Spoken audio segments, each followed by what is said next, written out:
O'sha tunda men sevgini butunlay boshqacha tasavvur qilgandim.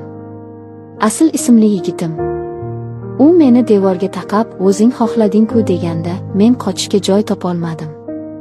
Uning harakati shunchalar tez va shafqatsiz ediki, men dod deb yuborishga ulgurdim xolos.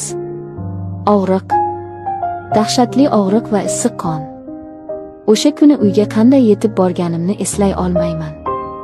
Yuragimda muhabbat o'rniga faqat qo'rquv va jismoniy azob qolgandi. Bu hikoya mening o'smirlik xatoyim va birinchi og'riqli tajribam haqida. Mening ismim Zarina. Hozir bu voqealarni eslasam ham kulgim, ham yig'im keladi. O'shanda endigina 15 yoshda edim. Hayot hali oldinda, yurakda esa faqat orzular. Sevgi nimaligini kinolarda ko'rib, kitoblarda o'qib tasavvur qiladigan paytlarim edi. Hamma qizlar kabi men ham e'tiborga, shirin so'zga o'ch edim. Va taqdir meni asl ismli yigit bilan uchrashtirdi. U mendan 1 yosh katta, 16 yoshda edi. Lekin ko'rinishidan ancha ulg'aygan, o'ziga ishongan, haqiqiy ko'cha bolasi edi. U novvoylik qilardi.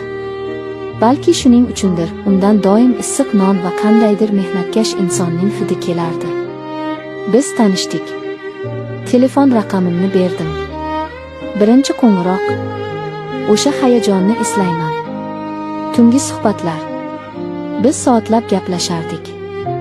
U menga dunyodagi eng chiroyli so'zlarni aytardi, men esa uning har bir so'ziga laqqa tushardim. Biz bir-birimizni sevardik. Aniqrog'i, o'sha yoshdagi bolalar sevgini qanday tushunsa, shunday sevardik. Bir oy davomida faqat telefonda gaplashdik. Keyin ko'rishishga qaror qildik.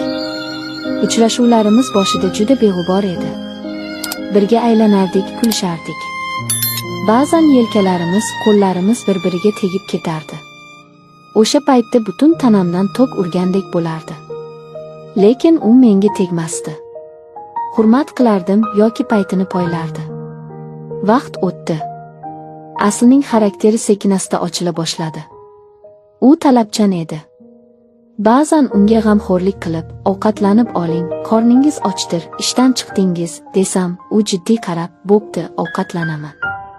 Lekin ko'rishganimizda bitta o'paman" derdi. Bu shart qo'yish edi. Men uyalib yerga qarardim. "Xo'p", derdim oxiri.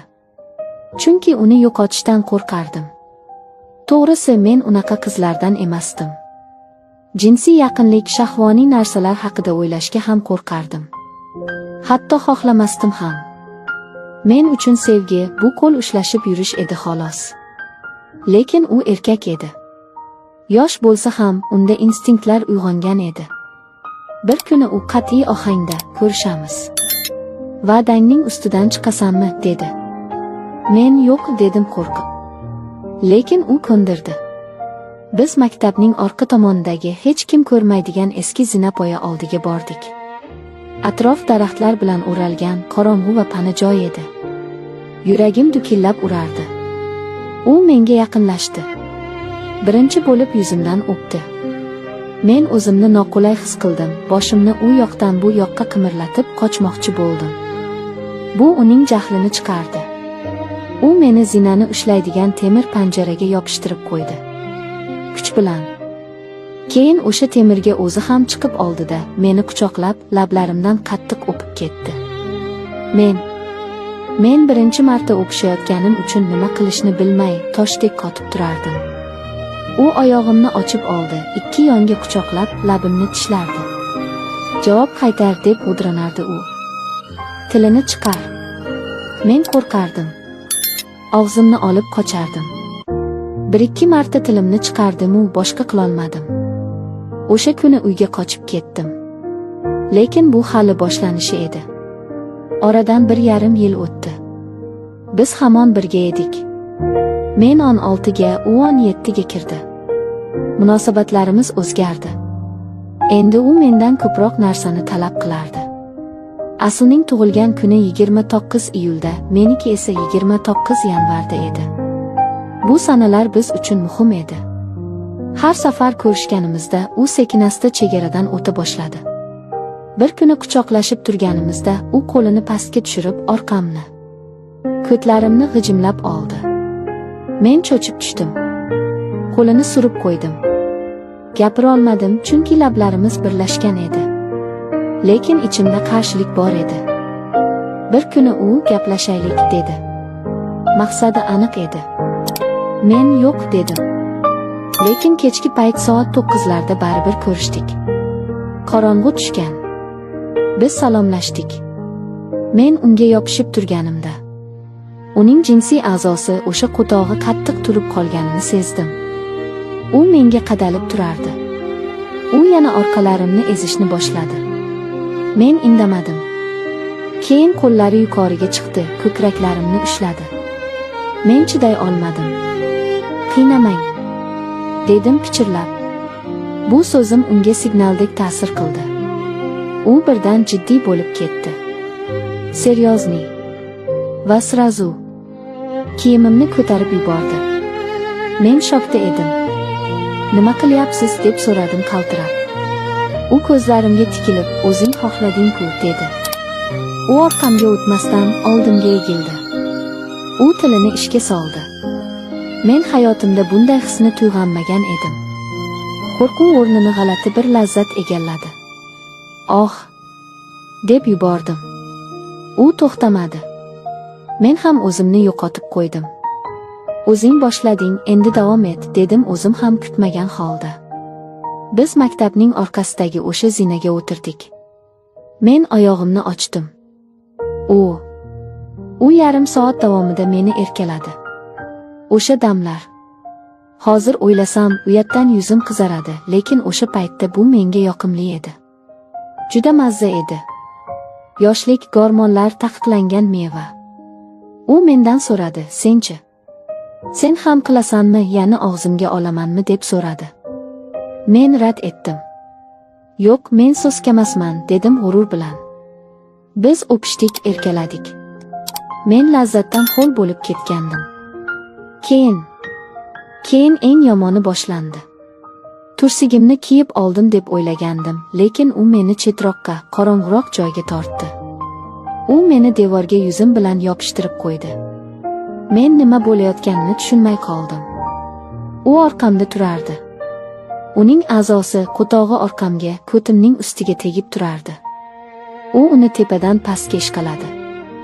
Va birdan, hech qanday ogohlantirishsiz, hech qanday tayyorgarliksiz, u sekin emas, birdaniga tiqdi. Mening orqam. Mening ko'tim teshigi juda tor edi. Hech kim tegmagan joy. U esa shafqatsizlarcha harakat qildi. "Voy dod", deb yubordim ovozim boricha. Og'riq shunchalik kuchli ediki, ko'zimdan olov chiqib ketdi. Men tipirchilab uni bor kuchim bilan itarib tashladim. U chiqardi. Men qo'limni orqamga olib bordim. Qarasam, qo'lim qip-qizil qon. Dahshatga tushdim. Yirtilib ketdi degan fikr miyamga urildi. Ko'timning teshigi juda kichkina bo'lgani uchun uning bu harakati meni jarohatlagan edi. Qo'rquv, og'riq va shok ichida qoldim. Men hech narsa demadim. Indamay kiyimimni to'g'irladim, artindim va maktabga ham kirmasdan to'g'ri uyga qarab yugurdim. Ko'tim rosayam og'rirdi. O'sha kuni hatto o'tira olmay qoldim. Har qadam bosganimda zirqirab og'rirdi. Bu azob bir haftacha davom etdi. Bir hafta davomida men o'sha tunda bo'lgan ishlarni, og'riqni va Aslning vahshiyligini o'ylab yotdim. Bu orada Asl aka bir marta telefon qildi. Men ko'tarmadim. Uni umuman ko'rgim kelmay qolgandi. Undan ko'nglim qoldi. U mening og'rig'imni his qilmadi, faqat o'zini o'yladi. Oradan bir oy o'tdi. Jarohatim bitdi, og'riq qoldi. Lekin xotira qoldi. Bu orada hayot davom etdi. Diyor ismli sinfdoshim bilan ancha yaqin bo'lib qolgandik. Qizig'i shundaki, og'riqlar unutilgach, yomon xotiralar o'chib, faqat lazzatli damlar esda qolar ekan. Eski yigitim Aslning qilgan erkalashlari menga bergan lazzati esimga tushaverdi. Mening xayolimda yangi rejalar paydo bo'ldi. Diyor, balki u bilan ham shunday qilsamchi. Unga ham yalatmoqchi edim. Lekin bu endi boshqa hikoya. Bu hikoyani sizlarga keyingi safar aytib beraman. Azizlar, o'smirlikdagi ehtiroslar ba'zan og'riqli yakun topadi. Ehtiyot bo'ling. E'tiboringiz uchun rahmat. Hikoyachi Momo kanaliga obuna bo'lishni unutmang. Xayr.